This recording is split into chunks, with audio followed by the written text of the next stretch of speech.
Welcome to the future of media. This is High-K Media. क्या इतिहास सच में खुद को दोहराता है? आज हम एक ऐसे ही लेख को समझने की कोशिश कर रहे हैं जो सदियों पुरानी भारतीय जीतों और अफगानिस्तान में हाल में हुई घटनाओं के बीच कुछ चौंकाने वाली समानताएं दिखाता है। लेखक की शुरुआत ही एक बहुत बड़े दावे से होती है। वो सीधे सीधे दो अलग अलग जमानों की तुलना कर रहे हैं, 1192 की दिल्ली और आज का काबुल। ये एक बहुत ही पावरफुल बात है ना? और यहीं से आगे की पूरी चर्चा की जमीन तैयार होती है। तो इस बड़ी सी तुलना को समझने के लिए हमें लेखक के साथ चलना होगा 12वीं सदी की दिल्ली में। ये वो दौर था जब सत्ता का समीकरण तेजी से बदल रहा था और पूरा इलाका एक बहुत बड़े बदलाव की दहलीज पर खड़ा था। तो ये है लेखक के तर्क का सबसे बड़ा पॉइंट, दिल्ली पर मोहम्मद गौरी का कब्जा और हाल ही में काबुल पर तालिबान का कब्जा। लेखक का मानना है कि इन दोनों घटनाओं में मतलब पावर के बदलने और उसके बाद फैली अफरा-तफरी में एक जैसा ही पैटर्न देखने को मिलता है।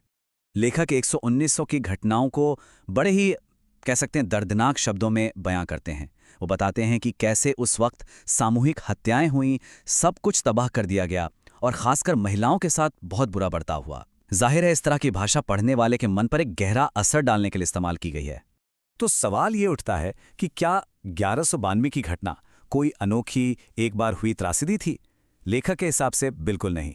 उनका तर्क है कि ये तो भारतीय इतिहास में बार बार दोहराए जाने वाले जीत और तबाही के एक बड़े पैटर्न का हिस्सा भर है। और अपनी बात को और पक्का करने के लिए लेखक हमें सीधा ले चलते हैं 18वीं सदी में।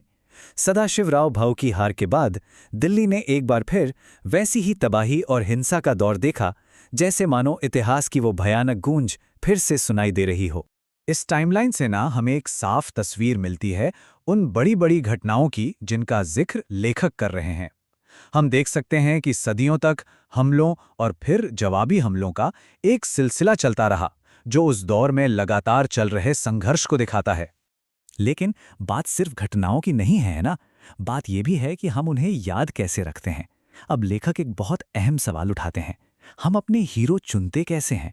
और क्या ऐसा हो सकता है कि जो एक के लिए हीरो है वो दूसरे के लिए विलन हो? यहाँ लेखक एक ऐसा सवाल खड़ा करते हैं जो सोचने पर मजबूर कर देता है। किसी मुस्लिम दोस्त से गोरी और अब्दाली के बारे में पूछकर देखिए वो क्या सोचते हैं। इसका मकसद बस ये दिखाना है कि इन ऐतिहासिक किरदारों को लोग कितनी अलग अलग नजरों से देखते हैं। ये इस बात पर निर्भर करता है कि आप पूछ किससे रहे हैं।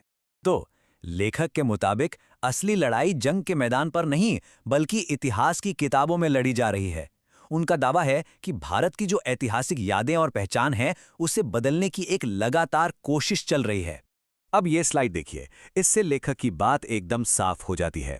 एक तरफ हैं वो जिन्हें आक्रमणकारी कहा जा रहा है, जैसे मोहम्मद गौरी और अहमद शाह अब्दाली, और दूसरी तरफ हैं वो योद्धा जिनकी तारीफ हो रही है, जैसे पेशवा रघुनाथराव और महाराजा सरदार सिंह। मतलब एक सीधी सीधी टक्कर है दो अलग अलग नजरियों की। तो अब लेखक हमें वापस आज के दौर में लाते हैं और इतिहास के इन सबकों को अफगानिस्तान की हालिया सिचुएशन पर लागू करते हैं। ये जो विश्लेषण है वो एक तरह से चेतावनी भी है और एक सबक भी। तो तालिबान की जीत को लेखक 3 स्टेप्स में समझाते हैं। वो कहते हैं कि ये हार अमेरिका की नहीं बल्कि अफगान सेना की थी। वो ये भी दावा करते हैं कि अफगान के लोगों और सरकार ने आखिर में इस नतीजे को खुद चुना। ये एक ऐसा नजरिया है जिस पर काफी बहस हो सकती है। तो इतना सब कुछ इतिहास से समझने समझाने के बाद लेखक आखिर में एक हल भी बताते हैं। ये सिर्फ बात ही नहीं है, ये एक सीधा सीधा एक्शन लेने का बुलावा है जो पूरी तरह से अतीत की इन व्याख्याओं पर आधारित है। तो प्रेरणा के लिए लेखक इन 2 ऐतिहासिक हस्तियों का नाम लेते हैं, पेशवा रघुनाथ राव और महाराजा सरदार सिंह।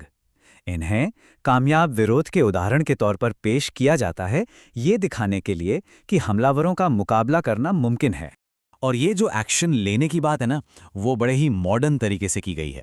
लेखक आज के नौजवानों से अपील करते हैं कि वो इन भूले बिसरे योद्धाओं पर फिल्में बनाएं ताकि उनकी कहानियां एक नई पीढ़ी तक पहुंचें और उनकी विरासत फिर से जिंदा हो।